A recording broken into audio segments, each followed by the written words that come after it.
Misi menyelamatkan roh Raja Rangga Mahesa. Setelah Bathara kembali ke dalam kitab kuno, para prajurit kerajaan Rangga Mahesa mendekati Tantri dengan wajah penuh harap. Salah satu dari mereka maju dan berkata dengan suara bergetar, "Pendekar, Raja kami membutuhkan bantuanmu. Sudilah kiranya Tuan Pendekar menjenguk dan menyelamatkan baginda kami. Keadaannya semakin buruk." Tantri mengangguk perlahan. "Baiklah, mari kita pergi ke kerajaan Rangga Mahesa," ucapnya tegas. Rombongan prajurit bergegas menaiki kuda mereka, memimpin jalan menuju kerajaan. Sementara Tantri dan Kiara melesat melalui udara, bergerak cepat seperti dua sosok dewa penjaga langit. Di istana kerajaan Rangga Mahesa. Sesampainya di istana, suasana terasa kelam. Para tabib tampak sibuk berlalu lalang di aula utama, mencoba menyelamatkan raja yang terbaring lemah di singgasana megahnya. Tubuh raja tampak kurus dan pucat, dengan mata yang tertutup rapat seolah-olah jiwanya telah pergi. Tantri berjalan mendekat, menatap tubuh raja yang terbaring diam. Kiara berdiri di sisinya, memperhatikan dengan penuh kewaspadaan. Salah satu tabib mendekati Tantri dan berkata, "Pendekar, kami telah mencoba segala cara untuk menyelamatkan Baginda. Tetapi tampaknya ada sesuatu yang lebih besar yang merenggut nyawanya. Ini bukan penyakit biasa." Tantri memejamkan mata, merasakan energi yang mengelilingi tubuh sang raja. Setelah beberapa saat, ia membuka matanya dengan tatapan penuh kewaspadaan. "Ini bukan penyakit," ucapnya pelan namun tegas. "Roh raja telah dirantai di dimensi lain. Tubuhnya yang lemah ini hanyalah cangkang kosong." Para prajurit dan tabib terkejut mendengar pernyataan itu. "Roh raja dirantai di dimensi lain. Bagaimana ini bisa terjadi?" tanya salah satu dari mereka. Tantri menggeleng pelan. "Seseorang dengan ilmu hitam yang sangat kuat telah menyerang raja kalian. Aku akan mencari tahu siapa pelakunya nanti. Tetapi sekarang, prioritas kita adalah menyelamatkan roh raja." Ia membuka kitab kuno yang tergantung di pinggangnya dan mulai membaca mantra-mantra untuk mencari celah menuju dimensi lain. Kiara, yang mengamati Tantri, bertanya dengan nada khawatir, "Kau yakin bisa melakukannya sendiri, Tantri?" Tantri menghela napas pelan. "Tidak. Aku butuh bantuan." Ia menutup matanya dan memanggil nama Bathara, leluhurnya yang telah bersemayam dalam kitab kuno. Dari dalam kitab itu, cahaya terang memancar, dan sosok Bathara muncul, melayang dengan aura kebijaksanaan yang agung. "Tantri, aku mendengar panggilanmu," ucap Bathara dengan suara tenang. "Apa yang kau butuhkan dariku, cucuku?" Tantri menjelaskan situasi Raja Rangga Mahesa dan meminta bantuan Bathara untuk membuka portal menuju dimensi tempat roh raja dirantai. Bathara mengangguk paham. "Ini adalah pekerjaan besar, Tantri. Tetapi aku akan membantumu. Bersiaplah. Karena perjalanan ke dimensi lain tidaklah mudah. Kau akan menghadapi makhluk-makhluk penjaga yang tidak akan membiarkan kita pergi dengan mudah." Bathara melantunkan mantra kuno, dan sebuah portal berwarna keemasan terbuka di tengah aula istana. Portal itu memancarkan energi yang luar biasa, membuat para prajurit dan tabib mundur beberapa langkah dengan wajah penuh rasa kagum dan ketakutan. "Masuklah, Tantri," kata Bathara. "Aku akan memandumu." Tantri menatap Kiara dan berkata, "Tetaplah di sini dan lindungi tubuh raja. Aku akan membawa rohnya kembali." Kiara ingin membantah, tetapi ia tahu tugasnya menjaga tubuh raja sama pentingnya. Tantri melangkah ke dalam portal bersama Bathara, Dan dalam sekejap, mereka tiba di dimensi lain. Dimensi itu gelap dan dingin, dengan lanskap yang penuh bebatuan tajam dan kabut tebal. Di kejauhan, Tantri melihat sebuah sosok bercahaya lemah yang dirantai di tengah lingkaran api hitam. Itulah roh Raja Rangga Mahesa. Namun, sebelum Tantri bisa melangkah lebih jauh, makhluk-makhluk penjaga muncul dari balik kabut. Mereka adalah makhluk hitam raksasa dengan mata merah menyala dan tubuh bersisik seperti ular. Jumlah mereka 10, dan masing-masing memegang senjata tajam. Batara berbicara dengan tenang. Ini adalah ujianmu, Tantri. Aku tidak bisa campur tangan. Kau harus melawan mereka sendiri untuk membebaskan roh raja. Tantri mengangguk dan menghunus pedangnya. Ia memusatkan energinya, mengingat ajaran leluhurnya tentang pengendalian aura. Pedangnya mulai bersinar dengan cahaya biru keemasan yang memancar kuat, membelah kegelapan di dimensi itu. Jika kalian ingin menghalangi jalanku, bersiaplah untuk hancur, teriak Tantri. Melompat maju dengan gerakan cepat. Pertempuran pun dimulai. Tantri bergerak lincah, menghindari serangan-serangan ganas dari makhluk-makhluk penjaga itu. Dengan setiap tebasan pedangnya, makhluk-makhluk itu meledak menjadi kabut hitam. Tetapi mereka terus muncul kembali seolah-olah tak pernah habis. Tantri menyadari bahwa ini adalah ujian ketahanan dan fokus, bukan sekadar kekuatan fisik. Setelah pertempuran sengit yang berlangsung lama, Tantri akhirnya berhasil mengalahkan semua penjaga. Dengan napas yang masih terengah-engah, ia mendekati roh raja yang terantai. Rantai itu tampak seperti ular hitam yang melilit erat tubuh sang raja, memancarkan aura gelap yang menyesakkan. Batara muncul di samping Tantri. Gunakan energi hatimu, Tantri. Rantai ini hanya bisa dipatahkan dengan kekuatan jiwa yang murni. Tantri menutup matanya, memusatkan semua energinya pada pedangnya, dan melantunkan mantra kuno dari kitab Batara. Cahaya terang memancar dari pedang itu, dan dengan satu tebasan, rantai hitam itu hancur berkeping-keping. Roh raja perlahan bangkit, kembali bersinar, dan menatap Tantri dengan penuh rasa syukur. Terima kasih, pendekar, ucap roh raja sebelum perlahan menghilang. Kembali ke tubuhnya di dunia nyata. Kembali ke dunia nyata. Saat Tantri kembali ke aula istana melalui portal, ia melihat tubuh Raja Rangga Mahesa mulai bergerak. Wajahnya yang sebelumnya pucat kini tampak berseri.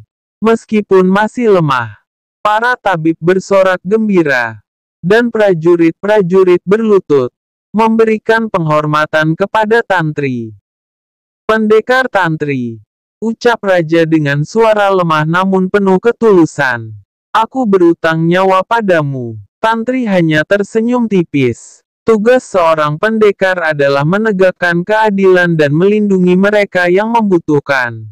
Istirahatlah, Baginda. Kutukan itu telah dihancurkan. Namun, jauh di lubuk hatinya, Tantri tahu bahwa musuh yang telah merantai roh raja masih berkeliaran.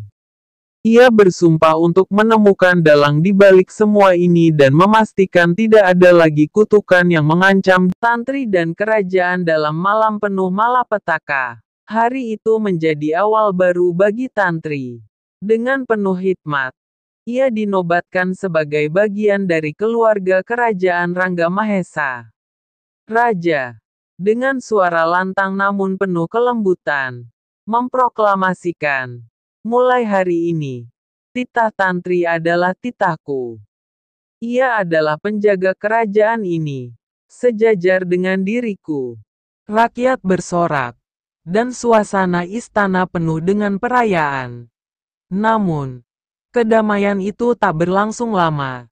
Tiba-tiba, dari arah halaman istana, Terdengar keributan yang memecah malam. Teriakan prajurit menggema. Disusul dentingan senjata yang beradu dan raungan mengerikan yang tak seperti suara manusia. Tantri segera melesat ke udara bersama Kiara. Dari atas, ia menyaksikan kengerian yang terjadi di halaman istana. 100 sosok manusia menyerupai mayat hidup mengamuk dengan liar. Rambut mereka compang-camping seperti jerami terbakar. Mata mereka menyala merah seperti bara api yang penuh dendam. Gerakan mereka cepat dan kasar, seolah bukan makhluk dunia ini. Tantri mengerutkan kening. Tiba-tiba, di tangannya telah tergenggam pedang legendaris Harimau Sura, yang berkilauan dengan cahaya biru menyala. Kiara, di sisinya, turut melayang dengan tubuh yang memancarkan sinar biru. Bersama-sama, mereka menerangi malam yang mencekam. Namun, kekuatan para prajurit kerajaan tampak tak berarti. Setiap kali makhluk itu terkena tebasan pedang, tubuh mereka yang berlubang segera menyatu kembali. Sebaliknya, cakar mereka yang tajam membuat banyak prajurit bergelimpangan. Darah mereka mengotori tanah halaman istana. Makhluk apa ini? Bisik Tantri pada Kiara. Suaranya gemetar antara ngeri dan penasaran. Tapi Kiara tetap diam. Matanya tajam memperhatikan pergerakan di bawah mereka. Mencermati dengan seksama setiap detail pertempuran. Para pendekar kerajaan bergabung dalam pertempuran. Bertempur dengan seluruh tenaga yang tersisa. Namun, makhluk-makhluk itu seolah tak mengenal rasa lelah. Mereka bangkit kembali. Lebih kuat, lebih buas, dan semakin haus akan darah. Tantri kemudian melihat sesuatu di kejauhan. Sosok misterius yang berdiri di atas tembok istana. Ia mengenakan jubah hitam panjang, menyatu dengan kegelapan malam. Di tangannya tergenggam tongkat yang ujungnya berbentuk kepala ular, yang seolah hidup. Lidahnya menjulur-julur memancarkan aura jahat. Sosok itu memandang Tantri. Tatapannya tajam, seakan langsung menusuk ke dalam jiwanya. Dia pemimpinnya, bisik Kiara akhirnya. Suaranya dingin. Makhluk-makhluk itu adalah boneka. Tantri. Dia yang mengendalikannya. Jika kita tidak menghentikannya, kerajaan ini akan hancur. Tantri memejamkan mata sejenak, merasakan aura di sekelilingnya. Ada kekuatan gelap yang menyelimuti istana. Energi jahat yang terhubung langsung dengan sosok berjubah hitam itu. Ia menyadari bahwa ini bukan pertempuran biasa. Ini adalah pertempuran jiwa dan raga melawan kegelapan yang tak kasat mata. Malam yang berubah mistis. Tantri turun perlahan ke tanah, mendekati medan pertempuran. Cahaya biru dari tubuhnya menyapu kegelapan seperti obor ilahi, mengundang perhatian makhluk-makhluk itu. Salah satu dari mereka berlari menyerangnya dengan kecepatan luar biasa. Cakarnya mengarah tepat ke leher Tantri. Dengan tenang, Tantri mengayunkan pedang Harimau Sura, memotong tubuh makhluk itu menjadi dua. Namun, sama seperti sebelumnya, tubuh itu menyatu kembali dalam hitungan detik. Tantri menggertakkan gigi. Ini tidak akan berhasil, gumamnya. Mereka hanya bisa dihentikan jika aku memutuskan kendali dari pemimpinnya. Sementara itu, pemimpin berjubah hitam itu mulai bergerak. Ia mengangkat tongkatnya ke udara. Dan kepala ular di ujung tongkat itu membuka mulutnya, memuntahkan asap hitam yang membentuk simbol aneh di udara. Dengan mantra yang dilantunkannya, makhluk-makhluk itu menjadi lebih beringas. Gerakan mereka semakin liar dan kekuatannya berlipat ganda. Tantri, cepat, dia memperkuat pasukannya, teriak Kiara. melayang mendekati Tantri. Tantri memejamkan mata, memanggil kekuatan dari pedang harimau Sura. Ia melafalkan mantra kuno, dan pedang itu memancarkan cahaya biru yang begitu terang hingga makhluk-makhluk itu tersentak mundur, menutupi mata mereka yang terbakar oleh cahaya suci. Di tengah medan pertempuran, Tantri memusatkan energinya, melesat ke arah pemimpin berjubah hitam itu. Namun, sebelum ia sampai, sosok itu mengayunkan tongkatnya, menciptakan dinding api hitam yang membatasi Tantri. Sosok itu tertawa. Suara gelapnya menggema di udara. Kau pikir bisa mengalahkanku? Pendekar, aku adalah Ki Jaya Larang, penguasa kematian. Malam ini, aku akan membawa kerajaan ini ke dalam kehancuran, dan tak ada yang bisa menghentikanku. Pertarungan jiwa melawan Ki Jaya Larang Tantri tak gentar. Dengan satu tebasan kuat, ia menghancurkan dinding api hitam itu dan melesat maju, menghadapi Ki Jaya Larang secara langsung. Pedang harimau Sura bersinar dengan energi yang luar biasa, bertemu dengan tongkat berwujud ular yang memancarkan aura gelap. Dentingan senjata mereka memecah malam, menciptakan gelombang energi yang mengguncang tanah dan membuat prajurit serta pendekar lainnya terjatuh. Ki Jaya Larang melompat mundur, mengangkat tongkatnya. Dari ujung tongkat itu, seekor ular raksasa hitam muncul, melingkar di udara dengan taring yang meneteskan racun. Ular itu menyerang Tantri, mencoba melilit tubuhnya. Tantri melompat ke udara, menghindar dengan gerakan lincah, kemudian menebas ular itu menjadi dua. Namun, seperti makhluk-makhluk lainnya, ular itu kembali menyatu, tertawa dengan suara mengerikan. Energi kegelapan ini abadi. Pendekar, kau takkan pernah menang, teriak Ki Jaya Larang. Akhir dari kegelapan, Tantri menyadari bahwa ia harus menggunakan seluruh kekuatannya untuk memurnikan tempat itu. Dengan bantuan Kiara, mereka melafalkan mantra kuno bersama-sama, menciptakan lingkaran cahaya biru yang menyelimuti medan pertempuran.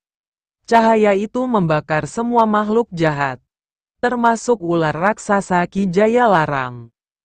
Ini waktumu, Tantri, seru Kiara. Tantri melesat maju, mengarahkan pedang harimau Sura langsung ke tongkat Ki Jaya Larang. Dengan satu tebasan, ia menghancurkan tongkat itu. Ki Jaya Larang menjerit. Tubuhnya terbelah menjadi kabut hitam yang perlahan menghilang, membawa serta semua makhluk ciptaannya. Malam itu, Istana Rangga Mahesa kembali tenang. Namun, Tantri tahu bahwa Ki Jaya Larang hanyalah awal dari ancaman yang lebih besar. Dalam hatinya, ia bersiap untuk pertempuran berikutnya, melindungi dunia dari kegelapan yang terus mengintai.